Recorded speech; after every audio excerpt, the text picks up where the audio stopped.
بسم اللہ الرحمن الرحیم۔ السلام علیکم۔ آج کی ویڈیو میں ہم حضرت سلیمان علیہ السلام، ان کی بادشاہت اور ان کے تخت کے بارے میں بات کریں گے۔ حضرت سلیمان علیہ السلام اللہ کے نبی حضرت داؤد علیہ السلام کے بیٹے تھے۔ آپ بنی اسرائیل سے تعلق رکھتے تھے اور اپنے والد حضرت داؤد علیہ السلام کے بعد حکومت سنبھالی۔ بنی اسرائیل کے بادشاہ بنے۔ آپ اللہ کے سچے پیغمبر اور انصاف پرور بادشاہ تھے۔ اللہ تبارک و تعالی نے حضرت سلیمان علیہ السلام کو صرف انسانوں کے ہی نہیں بلکہ تمام مخلوقات کا بادشاہ بنایا تھا۔ چرند پرند اور جنات وغیرہ سب ان کے تابع فرمان تھے۔ اللہ تبارک و تعالی نے حضرت سلیمان علیہ السلام کو جتنا وسیع و عریض ملک عطا کیا، ایسا کسی بھی جن و بشر کو نہیں دیا۔ اس کے باوجود بھی حضرت سلیمان علیہ السلام میں ذرا بھر بھی تکبر نہ تھا۔ وہ اپنے ذاتی اخراجات کے لیے شاہی خزانے سے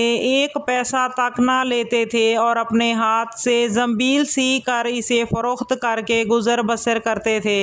کھانے کے لیے وہ اپنے ہاتھوں سے جو پیس کر آٹا بناتے اور اس کی روٹی بنا کر کھاتے تھے۔ آپ اکثر روزہ رکھتے تھے اور ہر شام بیت المقدس میں جا کر غریبوں اور روزہ داروں کے ساتھ روزہ افطار کرتے تھے۔ بادشاہ بننے کے بعد آپ علیہ السلام نے ایک نہایت عالی شان اور پرتکلف مکان بنوایا جس کا رقبہ 36 کوس تھا۔ اس مکان کو سونے چاندی کی اینٹوں سے بنایا گیا جن کی دیواروں اور چھتوں پر یاقوت اور زمرد جڑے ہوئے تھے۔ پھر اس مکان کے اندر آپ نے اپنے لیے ایک شاندار شاہی تخت بنوایا جس کی لمبائی 3 کوس تھی۔ سارا تخت ہاتھی کے دانتوں سے بنایا گیا تھا جو لال فیروزہ زمرد جیسے پتھروں سے بنا ہوا تھا اور اس کے چاروں طرف سونے کی اینٹیں لگی ہوئی تھیں۔ تخت کے چاروں کونوں پر ایسے درخت تھے جن کی ڈالیاں سونے کی تھیں اور ہر ڈالی پر ایک طوطی اور طاؤس بنا کر ان کے پیٹ کے اندر مشک بھر دیا گیا تھا۔ ان درختوں کے خوشے انگوروں کی طرح تھے۔ اس تخت کے نیچے اور دائیں بائیں چاروں طرف سونے کی کرسیاں لگی ہوئی تھیں جن پر لوگ بیٹھتے تھے۔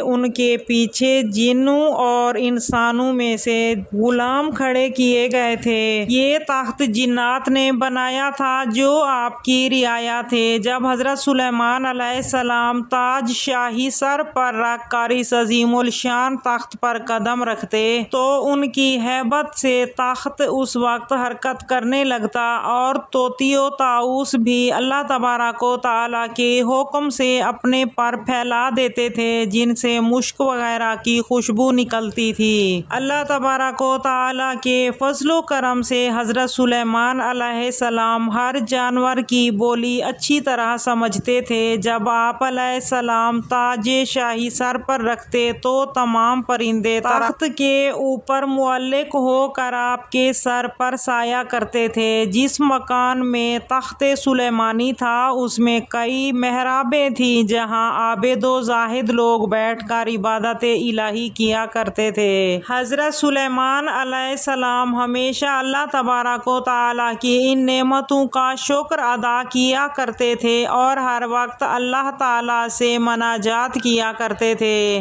اللہ تبارک و تعالی نے ہوا کو بھی حضرت سلیمان علیہ السلام کے لیے مسخر کر دیا تھا۔ جب آپ علیہ السلام اپنے عظیم الشان تخت پر بیٹھ کر حرکت کرتے تو تخت اتنی تیز رفتاری کے ساتھ چلتا کہ آپ ہزاروں کوس کا فاصلہ چند لمحوں میں طے کر لیتے تھے۔ آپ صبح کو ایک شہر اور شام کو دوسرے شہر میں ہوتے تھے۔ آپ کے باورچی خانے کے لیے جنات نے بڑی بڑی پتھر کی دیگیں بنائی ہوئی تھی جنہیں بادل پانی سے بھر دیتا۔ ان دیگوں میں روزانہ کئی ہزار اونٹ پکتے تھے اور خلق خدا صبح سے شام تک آپ کے لنگر خانے سے کھاتی پیتی تھی۔ حضرت سلیمان علیہ السلام نے اللہ تبارک و تعالی کے حضور یہ دعا کی، یا الہی میں درویشوں کے ساتھ بھی ہوں اور بادشاہوں کے ساتھ بھی۔ صرف یہی نہیں بلکہ میں پیغمبر پیغمبروں میں سے بھی ایک پیغمبر ہوں۔ اے میرے مالک، میں تیری نعمتوں کا کہاں کہاں شکر ادا کروں۔ یہ واقعہ ہمیں یہ سبق دیتا ہے کہ ہمیں ہمیشہ اللہ تبارک و تعالیٰ کی نعمتوں کا شکر ادا کرنا چاہیے۔ اگر ہم غرور کریں گے تو اللہ تبارک و تعالیٰ وہ نعمتیں ہم سے چھین بھی سکتا ہے، کیونکہ اللہ ہر چیز پر قادر ہے اور جو چاہے کر سکتا ہے۔